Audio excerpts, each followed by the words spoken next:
Welcome to our annual Spellman Oratorical Contest.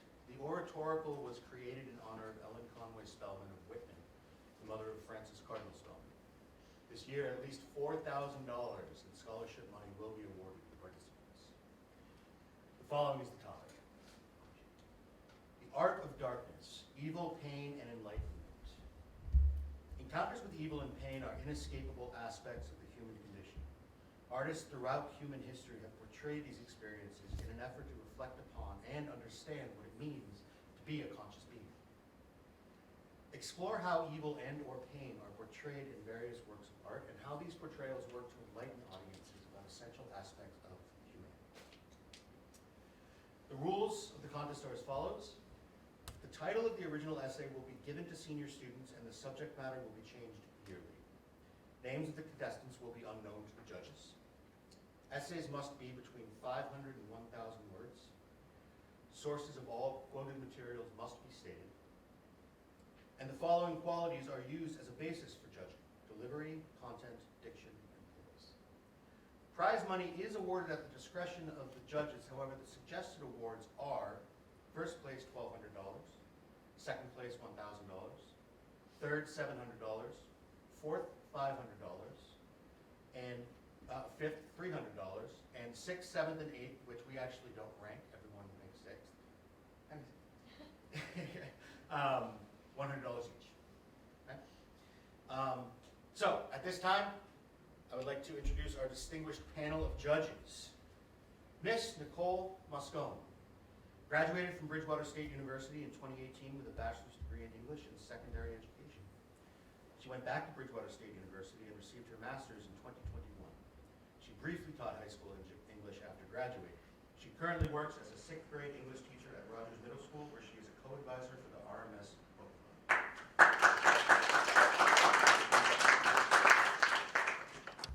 Brittany Hunt graduated from Bridgewater State University in 2012 with a bachelor's degree in communication studies.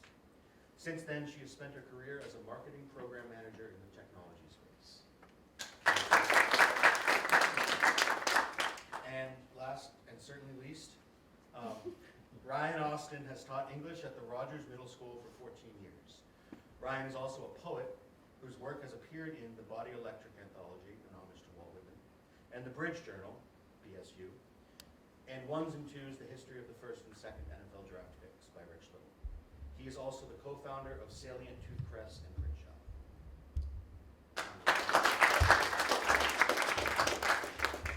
I'd also like to take a moment to thank the following administrators and faculty members for their attendance tonight. Principal John Harrison, thank you. English teacher Kristen Walsh, English department head Kendra Donovan, English teacher Desiree Cunha, and I think that's it. So, thank you.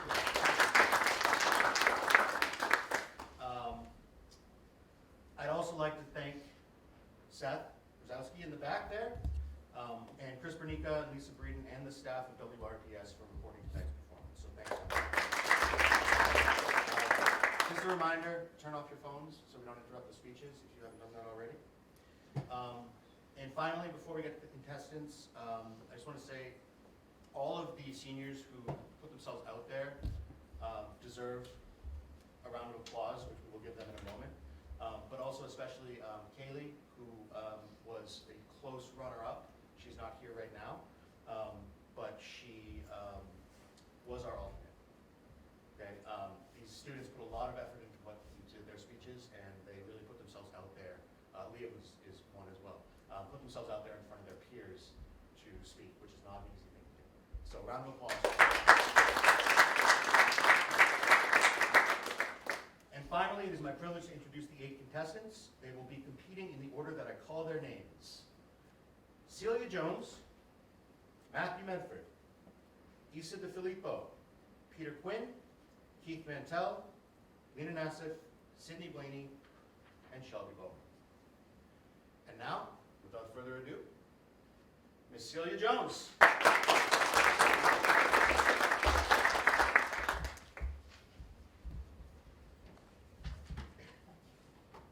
We're taught right from wrong from the moment we're born.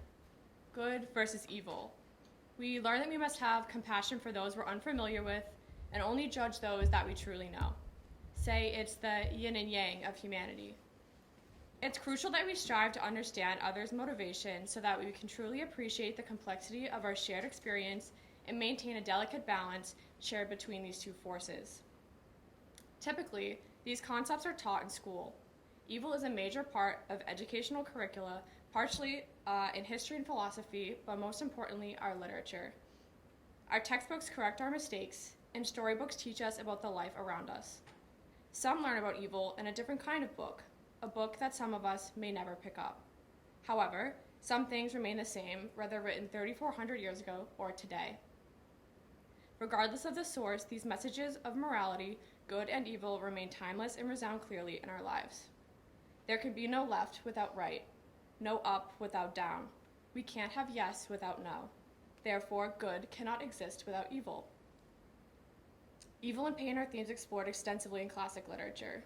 Classic literature allows us to explore and understand the complexity of good and evil, of pain and pleasure, in a way that seems impossible through any other medium.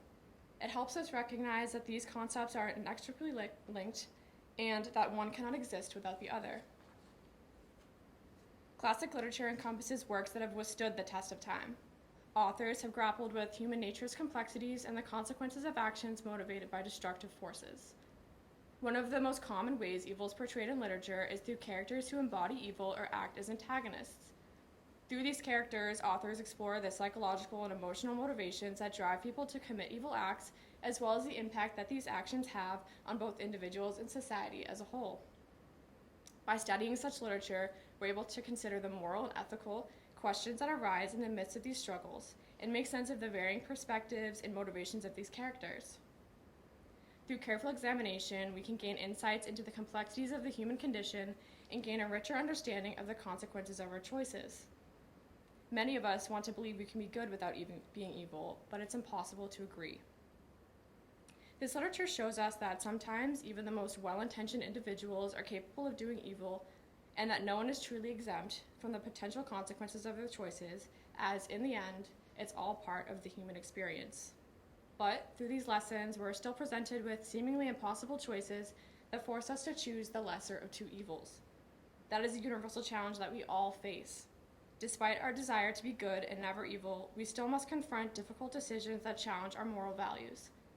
In literature, these moments can cause us to recognize the darkness that we pretend not to be within us. Margaret Atwood's The Handmaid's Tale offers a nuanced and insightful exploration of pain in many different forms. Through her portrayal of the physical and emotional pain experienced by the handmaids, the novel sheds light on the ways in which patriarchal societies can limit women's autonomy and subject them to violence and trauma. Atwood reveals the fragility of human nature as her novel offers a powerful commentary on ways in which pain can be used as a tool of control and oppression, serving as a warning about the dangers of authoritarian regimes and the importance of resisting oppression in all its forms. She informs her audience about humanity and how far evil can be stretched to reap benefits. Atwood writes, "There can be no light without shadow, or rather, no shadow unless there is also light." Rich in symbolism, she writes the handmaids in red robes to represent fertility and the blood of women who have suffered or died to establish the regime. Atwood's novel is yet another demonstration of how humanity, as yin and yang, can give and take. Gaston Leroux's novel, The Phantom of the Opera, portrays suffering in a different light. Instead of evil in all humanity, it's focused around one individual and his descent into his darkness fueled by love. Leroux's novel paints a tragic tale that explores the idea that love can be a source of suffering, pushing someone to embrace evil and destruction. As a result, it emphasizes that evil is not inherent in all people, but can be brought on by strong emotions when a person is pushed to extremes. The story is centered around Eric, the Phantom, who is disfigured and lives in the depths of the Paris Opera House. Through Eric's experiences and actions, the novel portrays the destructive power of obsession, the desire for love, and the search for acceptance and identity. Eric's disfigurement and emotional pain are central to the novel. He's described as having a face that is death's head and is shrouded in mystery. His physical appearance has resulted in a life of isolation and rejection, leading him to seek the dark underground chambers of the opera house. Eric's pain and suffering are explored further through his obsession with Christine, a young woman who he becomes infatuated with. Eric's love for her is unrequited, leading him to resort to desperate measures to win her affection, in turn causing her to suffer. The novel portrays the destructive nature of obsession and the lengths to which it can drive a person to do evil. The common theme between these seemingly unconnected novels is not the content the author writes, but the message being conveyed. Evil is not pre-existent. Rather, it's a product of the choices we make and the paths we choose to follow. There is always a catalyst for change. If not for the goodness of humanity, there would be no villains, no antagonists. Therefore, it's essential to emphasize the power of the individual in creating evil while recognizing the importance of understanding the causes that lead to wickedness. Even though The Handmaid's Tale and The Phantom of the Opera are works of fiction, the portrayal of pain and suffering by the authors enlightens readers not as to why evil exists, but how evil exists.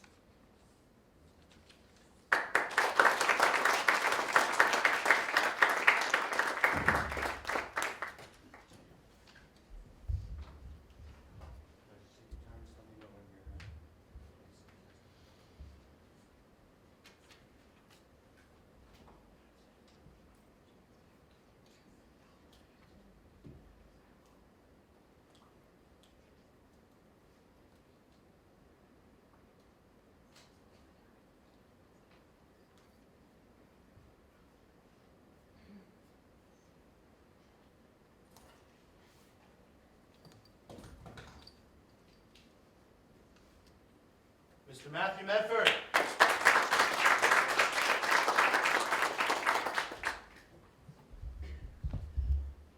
The acclaimed Greek historian and philosopher Herodotus once said that the only good is knowledge, and the only evil is ignorance. However, as with so many ideas in our polarized world of today, this is disputed. Is knowledge truly beneficial for people, as is commonly touted by democratic societies? Would ignorance be better, as was prevalent in the 20th century Soviet Union? The reality is complex. However, as can be gathered from the one place where truth prevails, art, knowledge does not always lead to philanthropy. Almost more commonly, knowledge is instead the precursor to nefarious acts. In Shakespeare's dramatic play Macbeth, the decorated General Macbeth is prophesied by 3 witches to become the next King of England. Enlightened by this new knowledge, he excitedly tells his wife, who then convinces him that they need to coerce this event to happen, that they need to kill the current monarch, King Duncan. After devising a devious and dastardly design that would despicably destroy Duncan, circumvent his successors, and promote Macbeth to be the King of England, Macbeth does the deed and stabs Duncan to death. Macbeth's knowledge, the prophecy, was the reason that he murdered the king in cold blood in order to hasten and ensure his ascension. Further in the play, Macbeth recollects that his best friend Banquo was also in the witch's prophecy, and was predicted to father kings. Naturally, King Macbeth becomes frightened by this. Banquo and his 12-year-old son Fleance are potential threats to his position. He therefore assassinates Banquo and his 12-year-old Banquo and attempts the same for Fleance as well. Macbeth knew that Banquo and Fleance were possible obstacles. If he had never known that he was going to be king, or that Banquo's son was, he never would have attempted these atrocious acts. Macbeth illustrates that knowledge can cause people to commit such corrupt actions.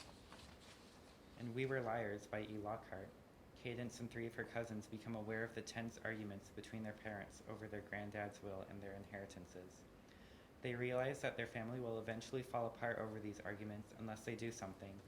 And so, both benevolently and balefully, nobly and nefariously, virtuously and vindictively, they burned the mansion that was the main point of contention, committing arson and manslaughter. Their epiphany that without action they would be torn apart elicited a fearful response: property destruction. However, events later chronologically in the book dispute this claim that knowledge causes evilness. Cadence loses her memory of that night, and 2 years later, when she recollects what happens, she commits to be better to her family than she was before. In this case, enlightenment preceded not evil, but instead morality. The nuance that determines whether enlightenment ushers an act of evil or an act of good is fear. If the knowledge is frightening, unnerving, or threatening, people will typically retaliate against it. Macbeth, for example, was threatened by Fleance and therefore decided to remove him from the equation. Cadence and the rest of the liars were afraid of losing each other over their parents' violent arguments, and therefore decided to burn down their granddad's mansion. Elsie Rosen's novel Camp furthers this philosophy. The protagonist, Randall, decides that he wants to ask his crush, Hudson, out. but he knows that Hudson prefers more masculine acting boys, and while he doesn't commit any particularly vile acts to win Hudson's undying devotion, he does lie to Hudson, disguising his whole personality in order to possibly date him. And while it works for a week or so, it, as expected, ends up failing spectacularly. Again, lying may not be as terrible as murder or arson, but is still hurtful to other people. Randall knew that Hudson had different preferences, and afraid of rejection, lied to him. Randall let his fear get the best of him and hurt Hudson. Art teaches us not to let the fear get the best of us, though. Perhaps Herodotus was right, and knowledge is in fact only good. It is not the enlightenment that causes these atrocities, but instead the fear. If people let fear get the best of them, it can cause irrational and detrimental responses rather than rational and helpful ones. While knowledge can indeed be the antecedent of knavish deeds, fear is the true cause of immoral actions.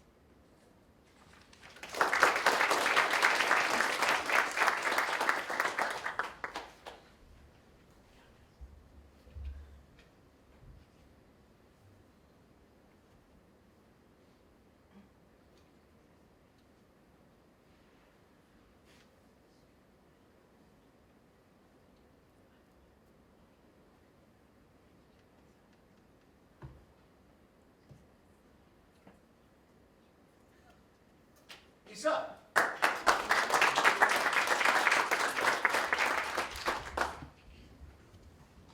The definition of a human being in science is a Homo sapien, and simply declared by law, a natural person. No more, no less in words.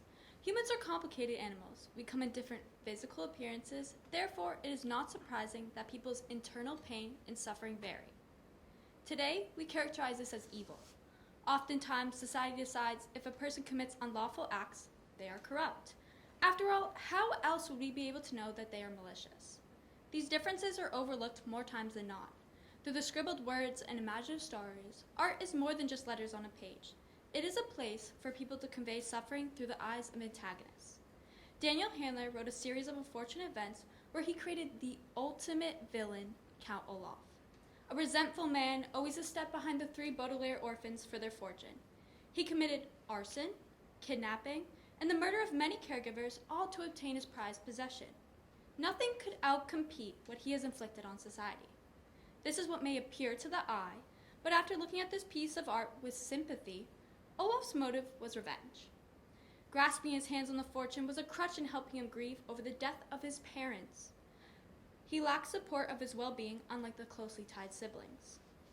Olaf created friends with criminals only to be betrayed. When he resorted to his grandparents, he was seen as a failure to catch the sugar bowl. He didn't lack money. In fact, he didn't need it. What Olaf wanted was to be heard and understood behind his villainous mask. This isn't the only criminal to surface from pain. The great work Sleeping Beauty, both in film and in books, exemplifies the fairy queen Maleficent. She was stricken with hatred after not being invited to the christening of Aurora and curses her to potential death.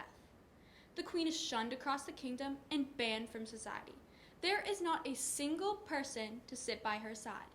That is, until Aurora matures. The princess creates a bond with Maleficent because she sees her true self, a person that seeks friendship. Aurora's ignorance to the curse shows that although Maleficent fated Aurora many years ago, she is able to see her true desire for attention. Many people act on their feelings. They turn to chaos through the twisted pain. People like Count Olaf used to be involved with the secret society, VFD, working along his old comrades, the Baudelaires. Maleficent was a queen of gentle creatures and respected by those around her until she was deceived. These villains weren't always disruptive. They too were pure. But everyone has a story, and everyone experiences pain in their own display. Evil is challenged by the art in the novel Of Mice and Men. John Steinbeck confesses that in the book, Lenny likes to touch soft things. These unintentional actions led him to be accused of rape, killing a puppy, and even murdering Curly's wife. Once again, everyone is different, and everyone's actions and feelings vary. In this instance, Lenny didn't intentionally seek harm. After all, he didn't even know better. This perspective wasn't favorable for Lenny because what he committed was unlawful. From society standards, this makes him evil. From people viewing his journey, understand that Lenny was unaware of what he was inflicting. The art contrasts with its audience because we know his story. But in the other pieces of work, this is not the case. In a series of unfortunate events in Sleeping Beauty, their voice is blurred behind their exile. The audience doesn't know the truth, which makes them portrayed as villains. These two-sided perspectives reveal that it isn't exactly if you are sinister or not. It's about taking a look at society's story and finding suffering through each antagonist's action. Pain or evil first, we are all people that do bad things. Authors don't defend unlawful actions. They use their art for everyone to understand that the villain teaches us to look at all perspectives, even if they aren't favorable, because everyone is a unique Homo sapien or natural person. Remind yourself, as Savi Saharma did to many others, everyone has a story. It might or might not be a love story, could be a story of dreams, friendship, hope, survival, or even death. And every story is worth telling. Without art, there would be no understanding for those with pain. Humans must dissect people's own way of expression, because in evil, there is pain, and in pain, there is a torn heart split in two.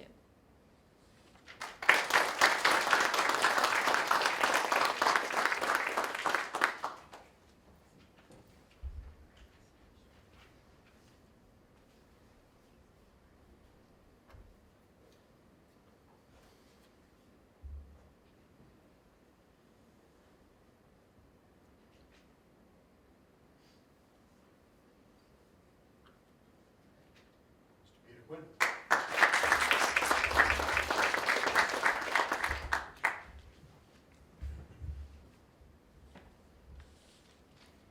Pain and evil, to many, are the worst aspects of their lives.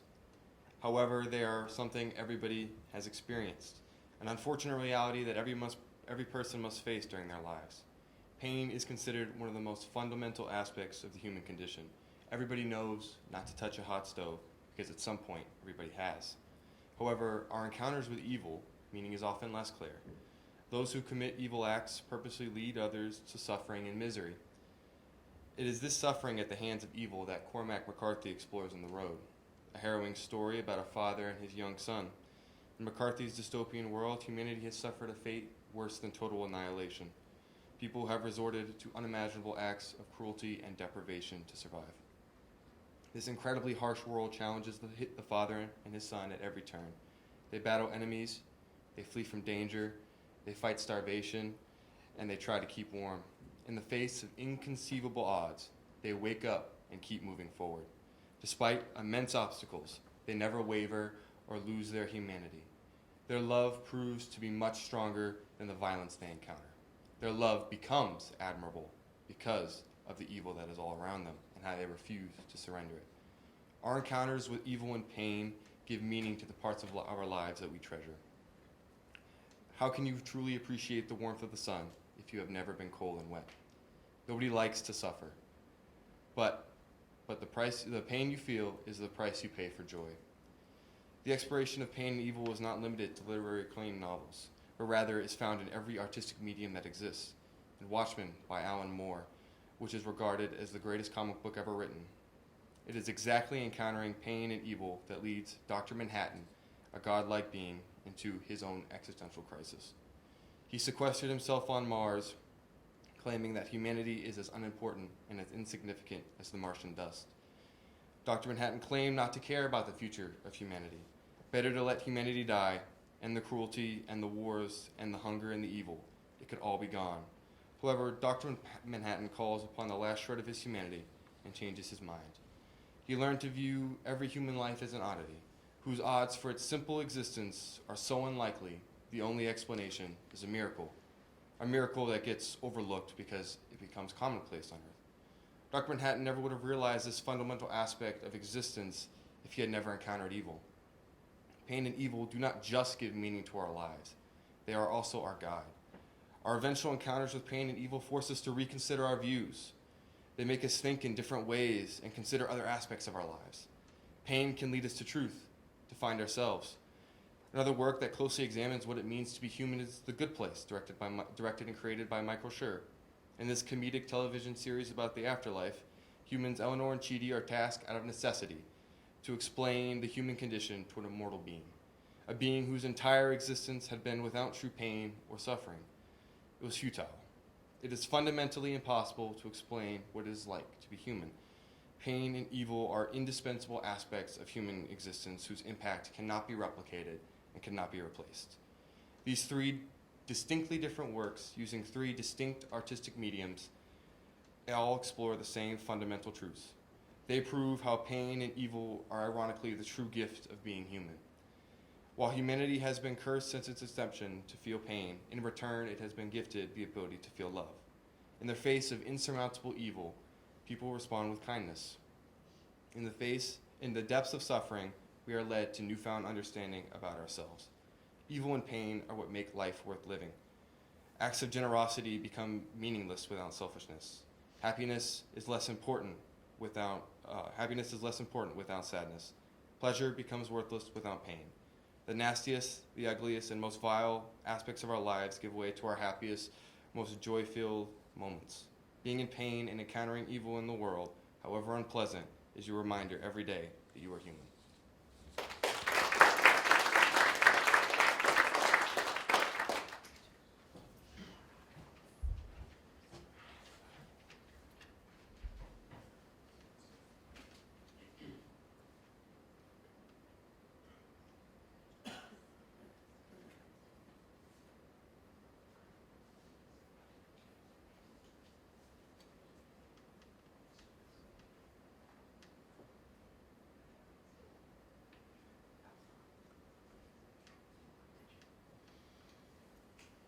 Heath?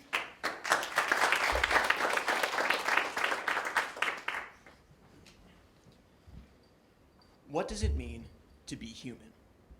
Really, what does it definitively mean to be human?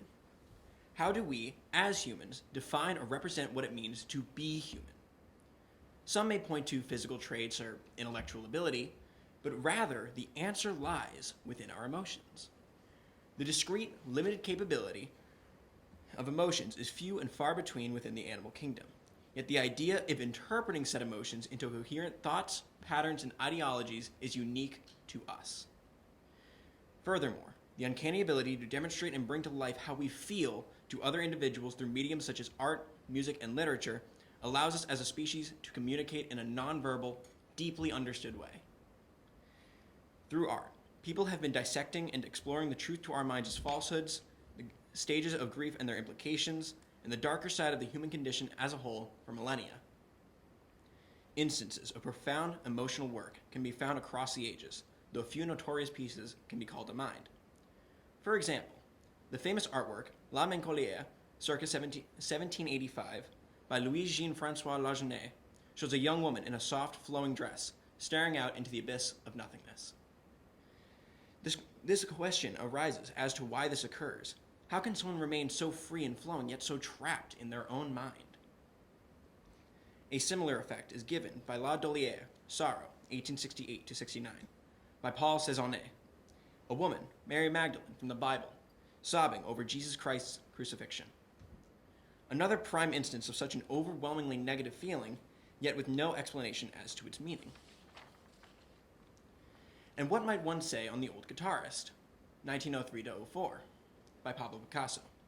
An elderly man playing the guitar in a somber, defeated deposition? What do these pieces share? What might they be attempting to convey? What does it all mean? The answer, once again, lies within the emotions of its beholders. These works tell a story, not one such as that of a novel, play, epic, or poem, but of the story of life. Throughout history, the story of life is told in many different forms, all arriving at the same finality, the finality of death. And through these stories, the readers of said stories learn the meaning of life, how to cope and accept their death. From François Lagenet, we learn of the power of the human mind, how the spark of thought can become a raging blaze, consuming our every waking moment. From Cézanne, we are taught of the value of loss, as well as how to trudge forward insistently and persevere in the light of darkness. And from Picasso, we are given the gift of acceptance, and how not to abrade the sands of time, but rather welcome it with open arms.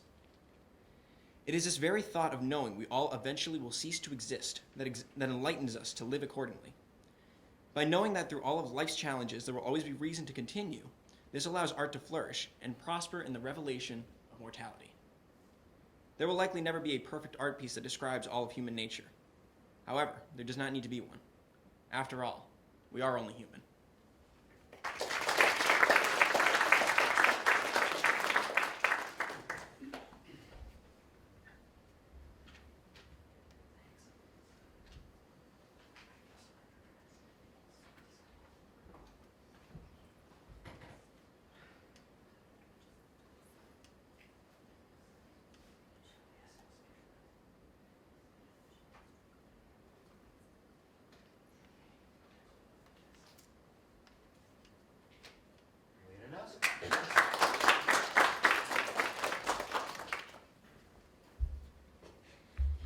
seek comfort or a solution.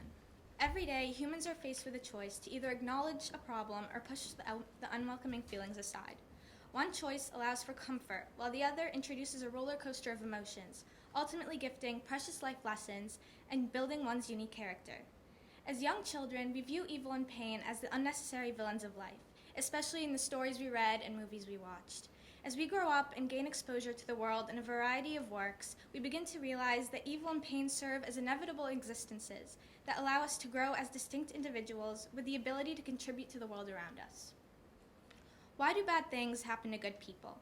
As a Christian, I've repeatedly heard this question and even asked it myself at one point. The answer is hidden in the most studied works of art in the world, the Bible. In the New Testament, we are taken through Jesus' life, which is filled with tribulations and suffering. Throughout his journey, Jesus was faced with hatred and disrespect from the people he yearned to save, only to end up being betrayed by one of his closest followers, resulting in a cruel and painful crucifixion. During his time on earth, Jesus acknowledged that he is to face evil and pain in order to know how to succor his people. If his life on earth was always joyous and serene, there would be no true connection between the deity and human beings. Ultimately, the pain Jesus experienced molded him into the leader we are able to rely on with our troubles. In the film Frank vs. God, a human lawyer attempts to sue heaven after a series of tragic events. In response to the question, does God want us to suffer? The priest explains that he prayed for strength and God gave him difficulties to overcome. When he asked for wisdom, God gave him problems to solve. Similar to a loving parent who wants to teach their child important lessons, the parent wouldn't simply give them an answer, but would guide them to find the solution, hoping they will learn from their mistakes. God reminds us to rejoice in our sufferings, knowing that suffering produces endurance, and endurance produces character, and character produces hope. Pain is a blessing in disguise, and the way one decides to face misfortune eventually molds an individual into their unique character that contributes to bringing hope into the world. When one chooses to ignore pain and evil in exchange for comfort, they slowly lose their distinctive identity. However, when one pursues knowledge and keeps growing as an individual, despite the misery they endure, they grow as an acknowledgeable person. The satirical novel Fahrenheit 451 by Ray Bradbury displays Guy Montag, a fireman who used to burn books, living in a nation where society has banned novels for their own comfort. After several eye-opening events, Montag is exposed to his first internal conflict, where his body divides itself into a hotness and a coldness, a softness and a hardness, a trembling and a not trembling. After so long of blindly carrying out his everyday tasks, Montag manages to break the cycle by experiencing these painful sensations, ultimately realizing that books are a source of power and hope. Montag could have chosen to take the easy way out and continue to ignore the conflicts in society, such as the ongoing war or the ignorant citizens. Instead, he took the difficult path, where he was seen as a criminal by the country while learning and growing more than any of the comfortable citizens were capable of. On the other hand, the protagonist's vapid wife, Mildred, represents the oblivious society that demands comfort in this dystopian novel. Mildred blocks any pain by consistently wearing her seashells and watching TV while pretending to live in a perfect world. Montag attempts to open her eyes by emphasizing that we need not to be left alone. We need to be really bothered once in a while. Unfortunately, Mildred has chosen the easy path and couldn't comprehend the emotions Montag was feeling. Mildred became an empty shell of a human being, incapable of experiencing true emotions or thinking for herself. Although the pursuit of knowledge led Montag down a painful journey, he was able to progress and grow as a character more than anyone else in the novel. While ignorance can be comfortable, the acknowledgement of the darkness in humanity is what makes an individual a conscious human being who can shed light in this darkness. There can be no improvement if we fail to acknowledge that something needs improvement. There would be no such thing as good if we're never aware of what is truly evil. Throughout life, we learn that happiness doesn't come from the disappearance of things we don't enjoy. In fact, we experience the most amount of joy after overcoming the obstacles ahead. Evil and pain are portrayed in several works of art to convey that humans are capable of learning and striving to make themselves and the world around them better. We are not mindless zombies who roam on a floating rock. We are humans who create, explore, and progress.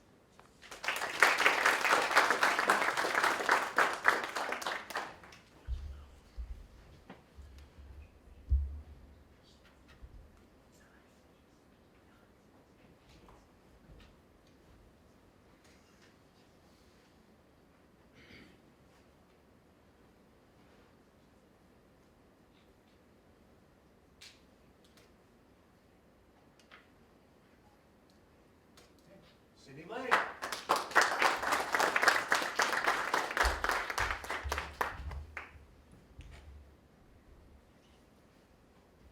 Let's play a game. Let's play Would You Rather. Would you rather accept the evils of the world or deny them? Musicians, authors, and artists have been exploring this thought since the beginning of consciousness. With each expression of such ideas, an intellectual renaissance is born. The art is reviewed and distributed, argued and deliberated, critiqued and praised. Production of new forms of art causes various interpretations, which are then preached and spread, creating an endless cycle of fresh ideas about both classic and modern forms of art. Throughout time, artists have expressed their ideas of the inevitable darkness of the human condition. However, the perspective of the audience and the unique context of its consumption offers insight into the individuality of human nature. One form of expression of this topic is literature. Though many works of art have adequately demonstrated the simplistic negativity of the human condition, The Lord of the Flies by William Golding stands out. This novel follows a group of young boys as they fight to survive on a deserted island and struggle to conceal their animalistic nature. Many have used this novel as reasoning to prove the blank slate theory of the human condition, stating that we are all the same, and it is up to our environment to shape who we are. However, through the despair of the circumstances presented to the boys, the audience is introduced to the different ways in which one might react to such a situation. Some audience members might identify more with the passiveness and morality presented within Simon, while others relate more to the leadership and savageness of Jack. Even within the story, the characters are made their own, and there is an imbalance of power and virtue. It is through the difficulties within the novel that the individuality of each character is revealed, ultimately demonstrating to the audience that there is an independence to their own nature. What is taken away from a work of art such as The Lord of the Flies is up to the singular reader. Each interpretation and connection will be different. This is what sparks intellectual conversation and debate. These tragic works allow us to explore our own morality and character and help us solidify our distinctive qualities. As we grow, we change and mature due to our experiences, whether they be good or bad, and time again we are forced to discover who we are. This cycle begins when we are children, as we form our personalities based on the intake of our environmental stimuli. Specifically, we are told stories and read books in which we begin to discover the evil of the world. Sometimes the stories we are told are not presented in a way that demonstrate the truly dark meaning of the work. We are familiar with the story based on the play Peter Pan, or The Boy Who Wouldn't Grow Up by J.M. Barrie. And I emphasize that we are familiar with the story rather than the literal context of the play. This is because the play concentrates on death and an eternal youth through murder and suicide. Peter tries to lure the children to Neverland in hopes that they will play with him for eternity. It is even stated that when the Lost Boys grow up, they are killed because getting old is against the rules. However, the Disney-adapted fable does not teach this to young kids.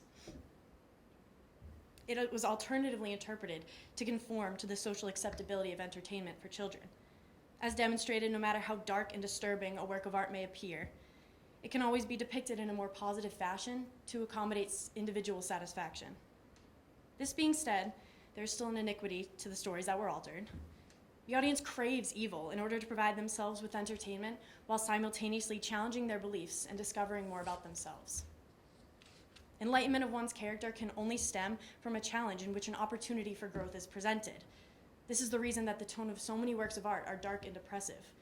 This heavy material is what forces internal reflection and outward expression. However, it is also this demonstration of opinion that captures the individuality of the human condition. If our ideas and interests were the same, there would be no objective for the art that surrounds us. No essence behind the comedies, romances, and tragedies depicted by the meaningless art. And so I ask again, would you rather face the inevitable pain and suffering or hide from it?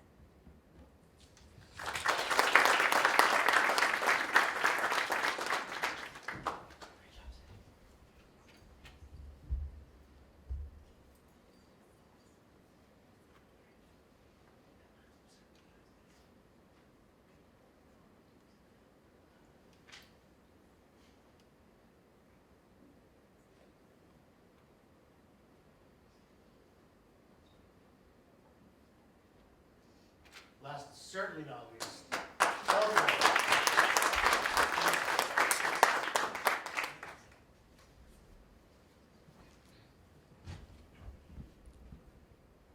art is simply an expression of oneself, able to be sculptural, literary, sewn, and so on. To be an artist, one must be vulnerable. The ability to relinquish control of the mind is easily the most difficult part of making art. Once that is complete, the real magic happens. This emotional freedom harnesses truth, which may bring along with it pain. Conversely, pain may bring truth, making art such an essential aspect of human life. Pain of all types is undeniably the most universal experience of life. We have all been subject to emotional pain. Without pain, we wouldn't be where we are today. Think about Frida Kahlo. She is absolutely known to be one of the world's greatest artists, and with reason. Her life was filled with misfortune, starting early. Tragically, Kahlo was diagnosed with polio as a child, which physically disabled her for the rest of her life. Soon after, she was victim to an accident as a result of a collision involving a trolley car and a train, leaving her with a long recovery process, physically and mentally. The brutality of the accident inflicted her with fertility issues, which are reflected repeatedly in her later artwork. To no avail, Kahlo was also in an unfaithful and troubled marriage with fellow artist Diego Rivera. These are known to be her two accidents in life. She produced around 200 paintings, most of them being self-portraits, and many of them included a brief but somber message.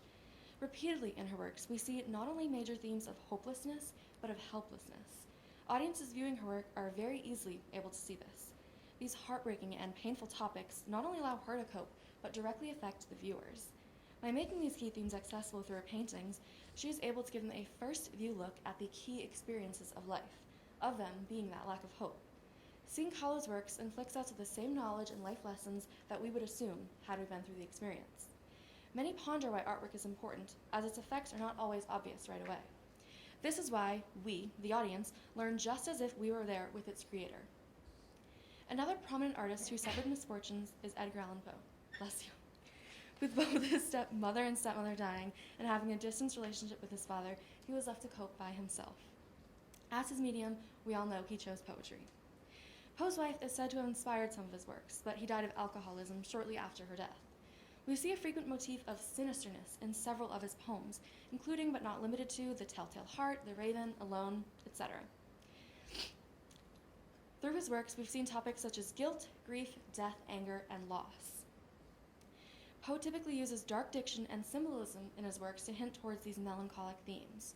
Recall back to the Raven's repetition of Nevermore, expressing in the narrator's futility in his predicament.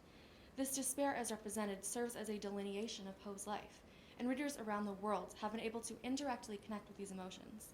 Although we aren't in Poe's shoes, we can learn from him as if we were. We can similarly explore and grasp these topics without ever having to write masterpieces as he did. Major themes and symbols of these artists' work were pain, whether it be physical or emotional and mental. Creating their artwork allowed them to cope, further allowing them to process their experiences, leaving them ultimately more enlightened and intelligent human beings. Being able to access their works fortunately allows us the same opportunity to process and comprehend these emotions without ever actually having to feel them. However, that's not all. Seeing these artworks, and more specifically the pain associated with them, evokes empathy, being one of the world's most valued and important skills. Empathy is an acquired trait, one that is from learned behaviors and, moreover, experience.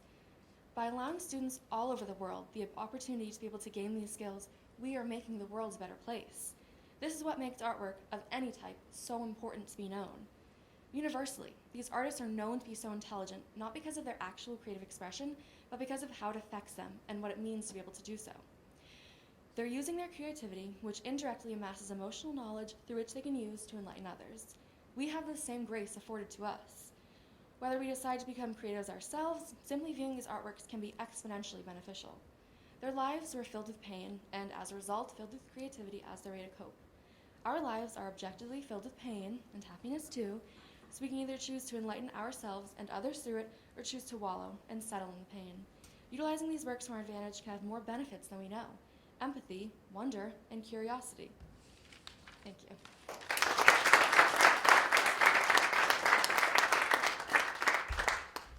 All right, huge round of applause for all of our contestants.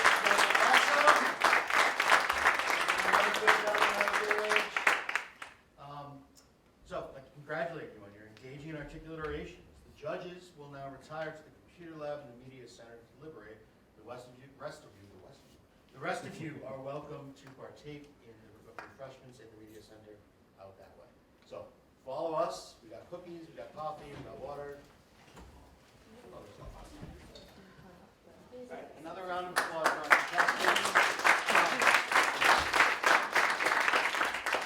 This year, the entire department and our judges all agree that it was a really difficult decision, one of the hardest. You know, the department wasn't part of it, but we couldn't imagine their difficulty in doing what they did. So thanks again, judges. So we're going to start with our sixth place contestants. In no particular order, Lena Nassif.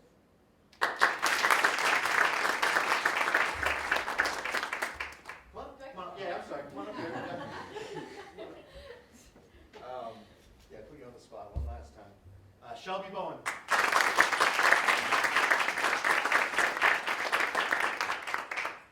And Matthew Medford. So your, let me just look to make sure, you probably already have the numbers memorized, but just let you all know. So it's you have them, so it's $100 each for our,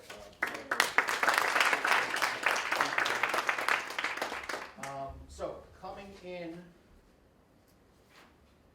fifth place with an award of $300 is Keith Mantel.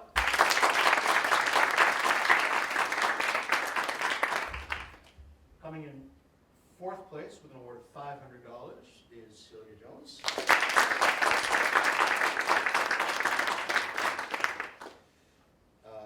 Coming in third with an award of $700 is Peter Quinn.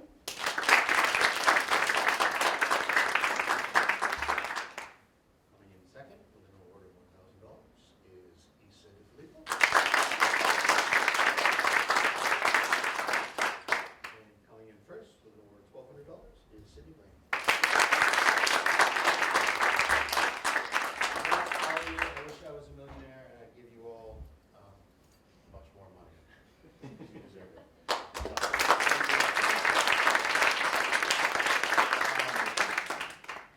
We're good, I think. This is a great event. Thank you. Thank you. Dr. Mercer, did you want to get a picture of the contestants? Yeah. For Twitter and the news.